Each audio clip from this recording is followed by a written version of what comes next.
Hello there, Money Paradise again with another video.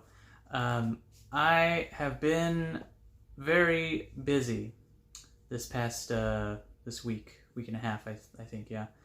Um, Man, I want this video specifically to kind of address a couple of things that I've been kind of working through personally, spiritually, as well as a separate topic that really does focus on mindset, but in a way that addresses some key issues when it comes to how you go about executing your plan, how you go through your process.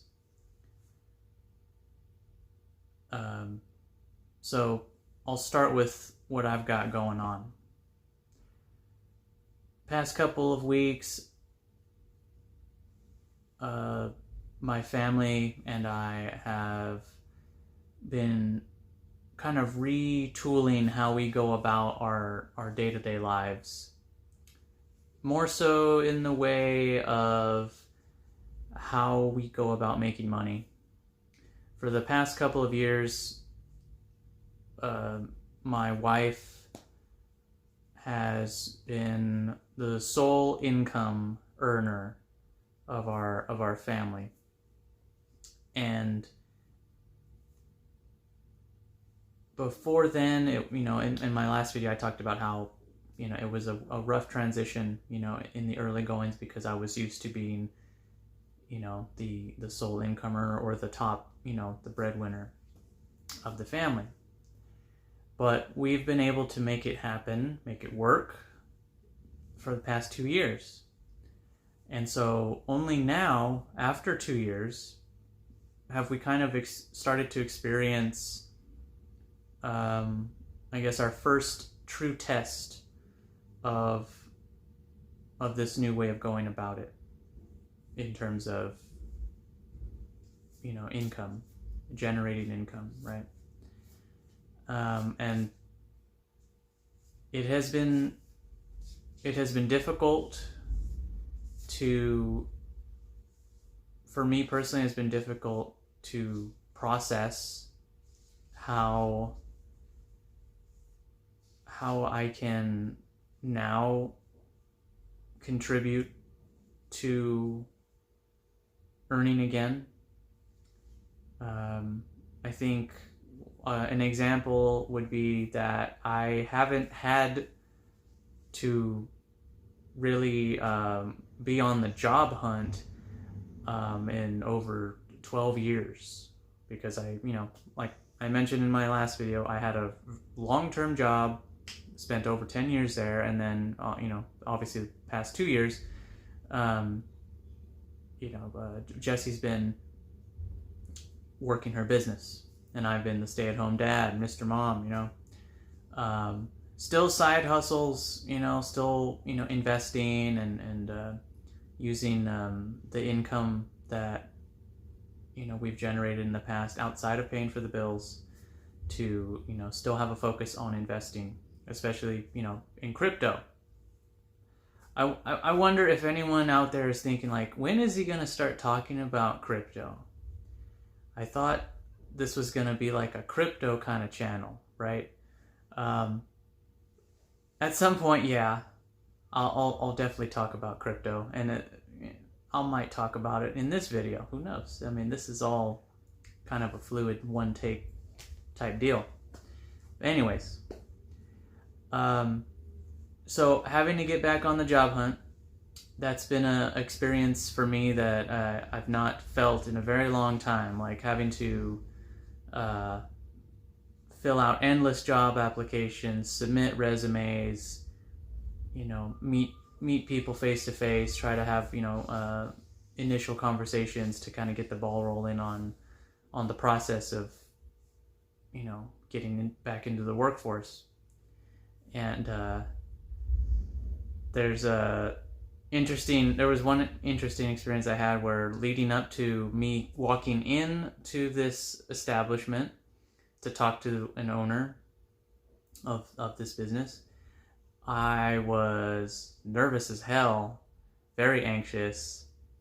I didn't understand why at the time, because I just assumed, like, hey, it's no big deal. You're just going in there, old school, shake his hand, look him in the eye, give him a little rundown of, what you're about, and then see how it goes.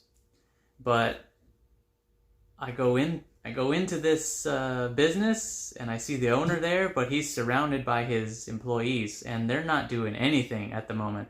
They're just right there, all behind the counter, just hanging out. And so it's not just me having a conversation with one man. I'm having a conversation with him and his entire team. And so it was a little nerve-wracking to have more than one set of eyeballs on me at once, right? Felt like I was under the lights, so to speak. So that was an interesting experience. I'm I'm kind of more focusing on looking for remote work. Let's just say that. Like, I'm not opposed to having an actual physical job to work at, whether that's in the office or using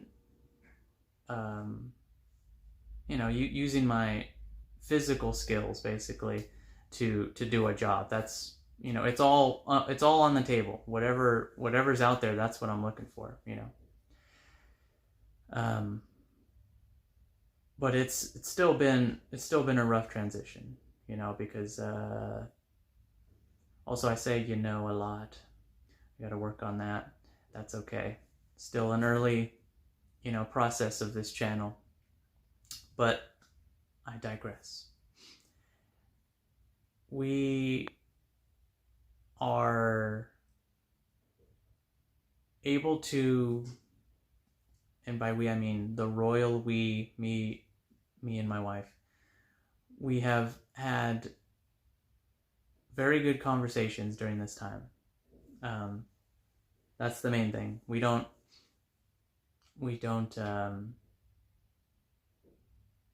have money fights. More so, we have strategy conversations about money. And I think there's a distinction there. We don't fight about money. We don't argue about where the money's going to come from. We just find a way to make it work, and we execute, and we go forward. And that's been good, because that's where it starts, is having that strong foundation with your partner to be able to have those conversations, because a lot of times people don't want to have those conversations. They don't want to talk about money problems. They'd rather just sweep it under the rug. And I mean, that's a leading reason why marriages fail, because of money problems. Not being able to have those conversations. So we don't shy away from it. It's still a tough conversation to have no matter what. But now we have kind of solid ground to work with in terms of what we're going to do from here on, because my schedule's opened up. I'm able to do a lot more with my time. With our kid being in school, that's what gives me that opportunity to get back on the job hunt, still work my side hustles. I mean, I'm currently staring at quite a bit of things that I'm trying to sell, like resell, because that's what I've done these past couple of years, is selling on eBay, Facebook Marketplace, OfferUp, going to swap meets, yard sales, and flipping it for a profit. Shout out to my big brother. He hooked me up with some stuff that he's not going to be able to sell himself, because he does the same shit. He works. He's a professional drummer, but he still does the hustling because he wants to have like different streams of income, you know? And I wonder if the camera picked up my stomach rumbling. I'm gonna get some breakfast soon. I just got back from a bike ride, so I'm a little peckish. I don't know if that's the word. So, anyways,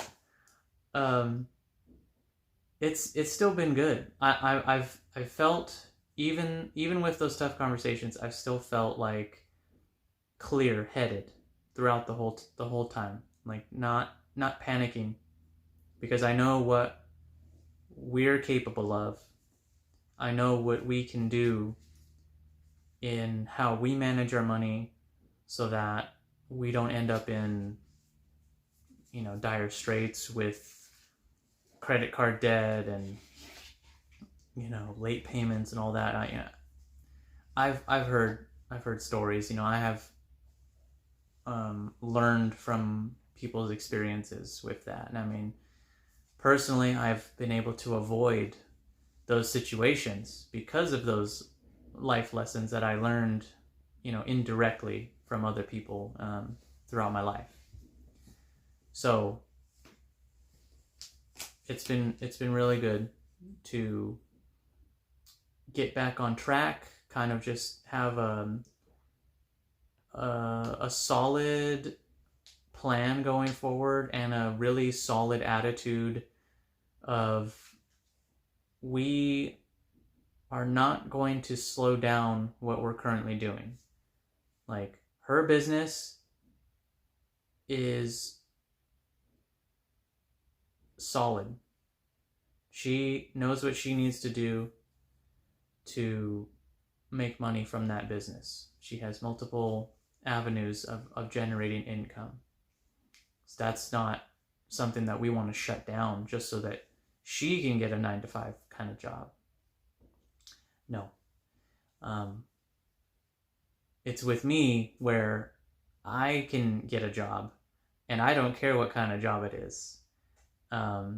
Because right now it's mainly focused on getting a job to lock down the bills. Just cover the monthly expenses, pay the rent, the utilities, the grocery bill, like all that, gas, you know, for the car, all that shit, which will free up her to, you know, run her business as a self-sustaining entity that, you know, we don't have to pull outside money from. She can have a solid base of money that stays in that business. If she wants to use her profits to put back into the business, I mean, that's how businesses succeed. You keep that blood flowing. So that's our plan. And in talking about our plan, that kind of actually reminds me of the other part of this video that I want to talk to you about. So I have taken some time this past week to really focus on what I want to do. Not just with the kind of job I want to work or what I want to do with this channel when I provide you with videos and content, but just more so in line with what is my plan. Because I've made videos in the past talking about, you know, you need to have a plan. You need to have a strategy to be able to get in and out of your investments so that you can maximize your profits and utilize those profits in a way where it's not a one-time deal. Like you know, going back to that one video I did where I talked about the sudden wealth syndrome. People fumbled the bag. They have. When they won the lottery, you don't hear about them ever again. They lose that money one way or another. It just falls out of their hands. And that's not what I want to do. I want to have wealth. I want to be wealthy. I don't want to be rich and then it just fade away and go away and then I'm back to where I've started, or maybe worse. I don't want that to be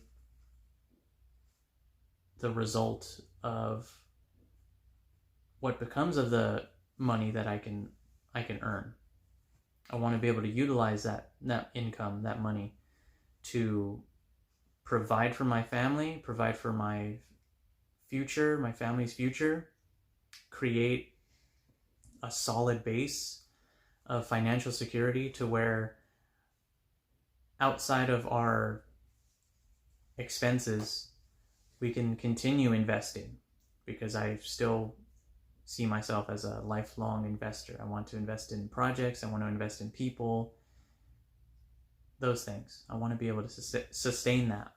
But that only happens if I look at things from a specific perspective. And when I think about my plan, I think about all of the other times in my life where I thought about a plan for myself and I talked about it. I talked about doing it with people, you know. One specific example was when I wanted to be a online professional poker player. That was something that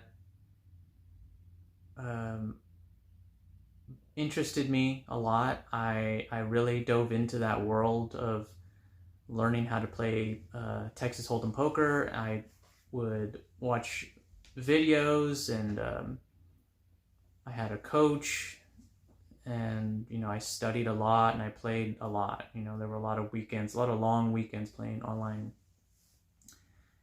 But I kind of fizzled out with all of that.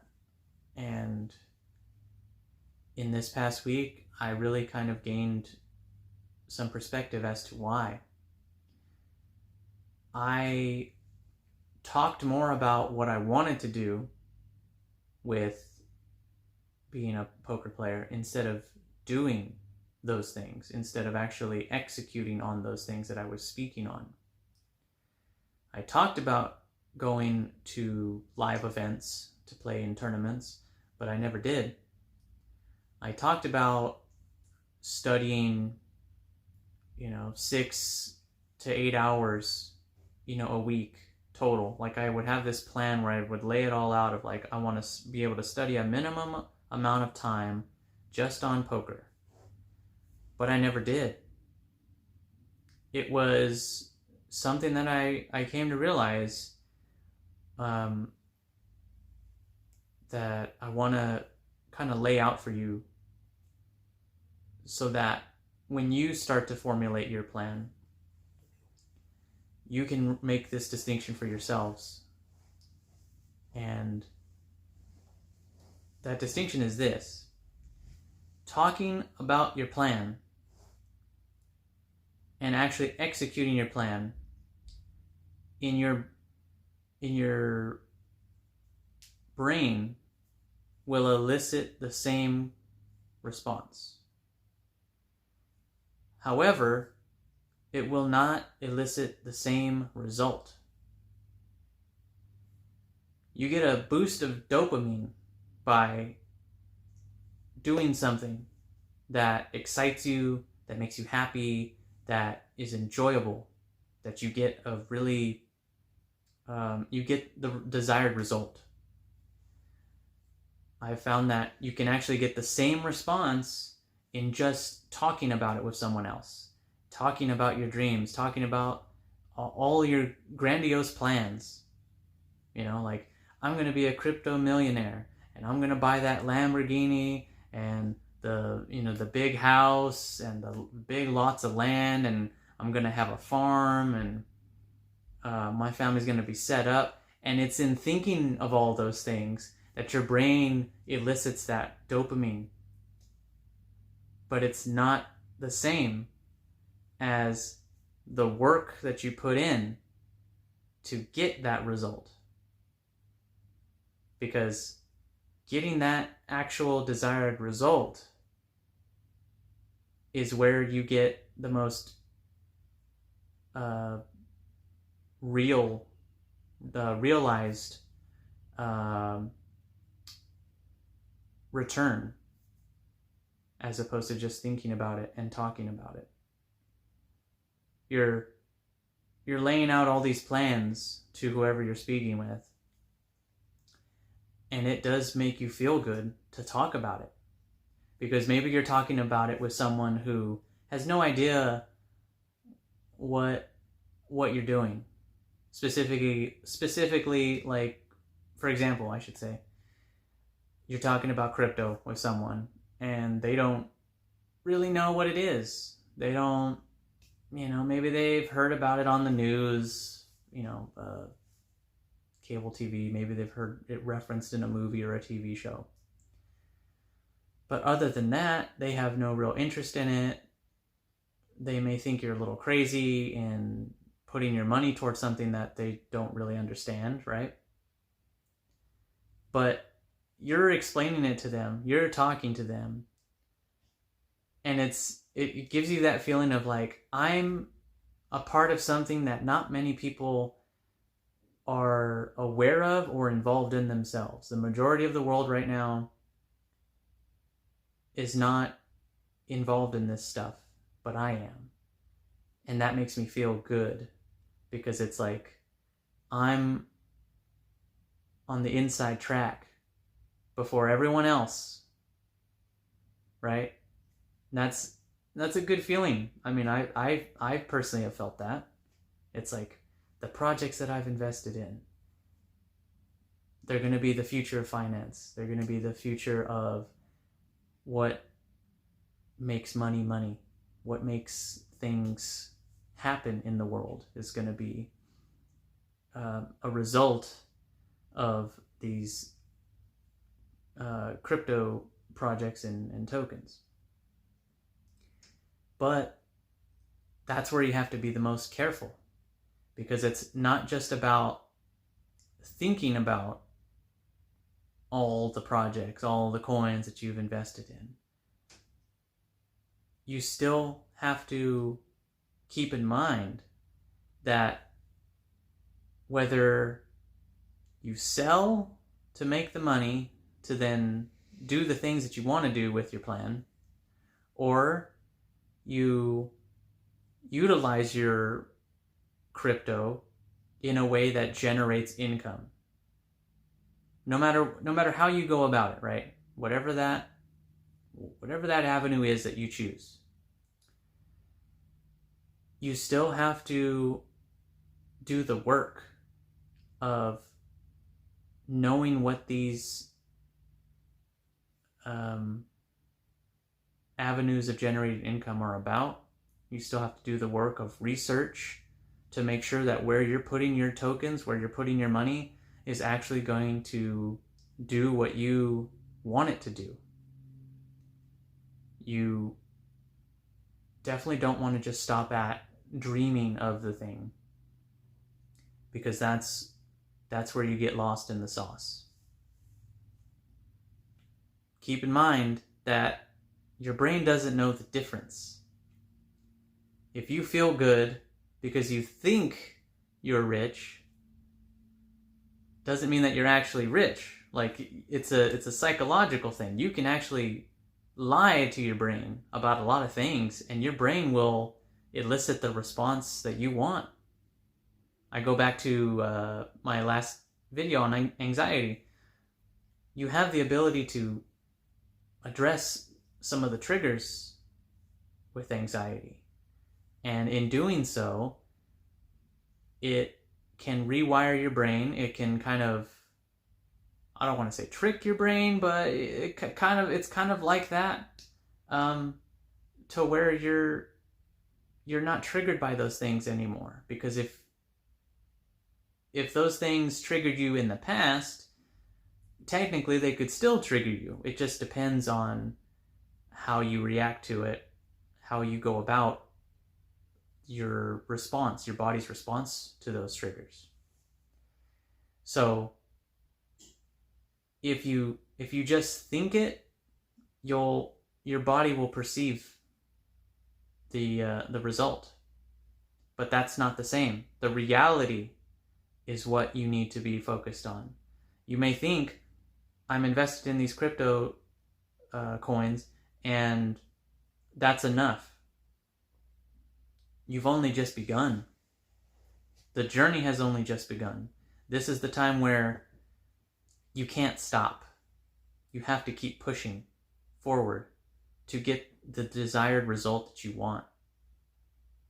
You can make the plan, but it's in the doing where you can actually have the tangible result that you desire. Just thinking about the result is not enough. If you want to actually change your life, if you actually want to change your, this is a term that I've coined for myself, if you actually want to change the, I guess, your family tree, like rebuild your family tree. I reference this with my brother a lot, is when you come from a family where you didn't really have parents that either were around or didn't really know how to be a parent, and you didn't have parents that could bail you out when you found yourself in trouble. Like, you know, like you get in a financial crunch and you're like, hey, Mom, Dad, I need a couple $100. I'm short on the rent. I'm short on the mortgage. If you grew up not having that, then that's what I mean by rebuilding your family tree, to where it's like, now you are a parent. Now you are responsible for someone else. How are you going to go about that in a way that doesn't repeat the cycle, that breaks the cycle? And in doing so, you've rebuilt the family tree. You have solid roots in which not just you and your immediate family can thrive and benefit, but future generations can now stand on and carry the torch going forward, continue to grow that family tree into something beautiful and long lasting, long after you've, passed on from this existence into the cosmos, whatever that will be, right? So I just kind of wanted to talk to you about that talking about it is good, but you have to be careful. You can't get stuck in the talking of what you want to do. Focus more on talking about what you're actually doing in terms of your plan, in terms of what you're working on, and whether that's your accomplishments, your struggles, especially your struggles. No matter what, talk about those things, and that is where you're going to see the most benefit. Talking about winning down the line and like, oh, wouldn't it be great if, we all got together and, celebrated at the end and blah, blah, blah. It's like, that's fine. That's cool. And I don't want to discount that. There's a time and place for that. Absolutely. But you do not want to just linger in that mindset. You want to return to the reality of your situation. If you're not there yet, then you don't want to linger in like, oh, I'm going to be on a yacht and I'm going to be sipping champagne with all my buddies and, it's going to be great. It's like, but you're not there right now. You need to be working on getting to that point. What are you working on right now that's pushing you, moving you forward towards that result that you're seeing in your mind? That's the conversation worth having. That is absolutely the conversation. So that's kind of what I wanted to talk to you about today, and I'm gonna cut it. Right now I think I'm good. While the juices were flowing, I just wanted to get this on camera, and yeah, just keep that in mind. If you're working on your plan, lay it out with people. You know, that's the conversation you want to have with people. You don't want to just be dreaming about things all the time. You want to be doing. Like I say in my in my intro, we don't just dream about that happy place, right? We create it. So now, right now, in this moment, is where you create that paradise for yourself. Okay? So I'm going to end it right now. Thank you. Please leave a comment. Let me know what you think about that. And I'll see you guys in another video. Take care.